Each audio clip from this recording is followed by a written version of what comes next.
Hello అండి, welcome to Lakshmi వలోలాస్ kitchen. నేను మీ లక్ష్మి. ఈరోజు వీడియోలో చేపల ఎగురు చూపిస్తున్నానండి. అది కూడా పాపులర్ ఫిష్తోనమాట.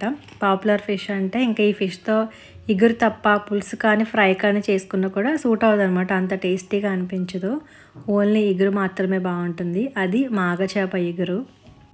మీలో ఎంతమందికి ఈ మాగ చేప తెలుసు, ఆ టేస్ట్ చేస్తారనేది కామెంట్ చేయండి. అండ్ కర్రీ అయితే మాత్రం చాలా బాగుంటుంది. అది చేసుకోవడం కోసం అయితే ఇక్కడ నేను 1 కిలో మాగ చేపలు తీసుకుని ఉప్పు పసుపు వేసి శుభ్రంగా వాష్ చేసి పెట్టుకున్నాను. ఇందులోకి ఒక 1 టీ స్పూన్ వరకు ఉప్పు వేసుకుంటున్నానండి. అలాగే ఒక 1/2 టీ స్పూన్ పసుపు కూడా వేసుకుంటున్నాను. అండ్ వీటితో పాటుగా 1 టీ స్పూన్ కారం కూడా వేసుకుని ఈ ఉప్పు కారం పసుపుని చేప ముక్కలకి బాగా పట్టించుకోవాలి. ఇలా మనం బౌల్ని కుదుపుకుంటూ ఉంటే చేప ముక్కలకి బాగా పడుతుందన్నమాట. ఇలా మిక్స్ చేసేసి ఒక 10 నిమిషాల పాటు పక్కన పెట్టేసుకోవాలి. ఇప్పుడైతే స్టవ్ పై ప్యాన్ పెట్టేసుకుని 2 టేబుల్ స్పూన్ల వరకు ఆయిల్ వేసుకున్న తర్వాత 2 ఆనియన్స్ని చిన్న ముక్కలుగా కట్ చేసి వేసుకుంటున్నాను. అలాగే ఒక 4-5 పచ్చిమిర్చి కూడా ముక్కలు కట్ చేసి వేసుకుని ఇందులోకి ఒక 1 టీ స్పూన్ వరకు ఉప్పు కూడా వేసుకుని ఆనియన్ పీసెస్ని అయితే వేయించుకోవాలి. సో మూత పెట్టేసి మగ్గించుకుంటే త్వరగా వేగిపోతాయి. ఒక 2 నిమిషాలకైతే ఆనియన్ పీసెస్ కొంచెం వేగుతాయి. తర్వాత ఒక 2 ఆనియన్స్ని కూడా నేను పేస్ట్ చేసి ఉంచుకున్నాను. ఆ పేస్ట్ కూడా వేసేసుకుని మొత్తం అంతా కూడా బాగా మిక్స్ చేసేసుకోవాలి. 2 కలిపి చేసుకుంటే కనుక మనకి ఫిష్ కర్రీలో గ్రేవీ బాగా వస్తుంది. మూత పెట్టేసుకుని ఆనియన్ పేస్ట్ని మధ్య మధ్యలో కలుపుకుంటూ మగ్గించుకోవాలి. కొంచెం కలర్ అనేది చేంజ్ అవ్వాలన్నమాట. అండ్ ఆయిల్ కూడా సపరేట్ అయిపోతుంది.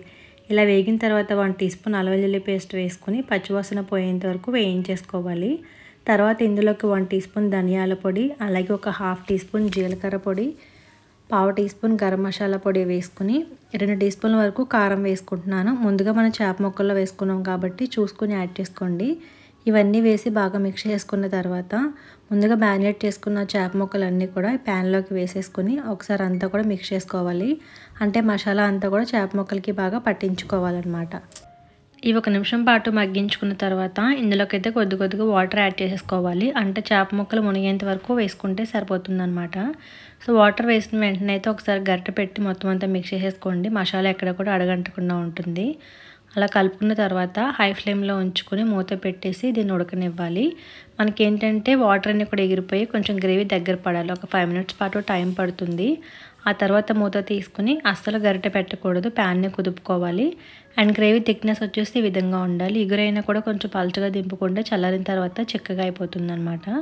ఫైనల్గా అయితే కొంచెం కొత్తిమీర వేసుకుని స్టవ్ ఆఫ్ చేసుకుంటే టేస్టీగా ఉండేటువంటి మాగ చేపతో ఎగురు రెడీ అయిపోతుంది. అది చల్లారిన తర్వాత చాలా దగ్గర పడిపోతుందండి. అందుకోసం పలుచుకున్నప్పుడు స్టవ్ ఆఫ్ చేసేసుకోవాలి. సో మరి చూసారు కదా, ప్రాసెస్ అయితే చాలా ఈజీ. మీరు ట్రై చేయండి. అలాగే వీడియో కనుక నచ్చితే please like, share and subscribe to Lakshmi వలోలాస్ kitchen. Thank you for watching.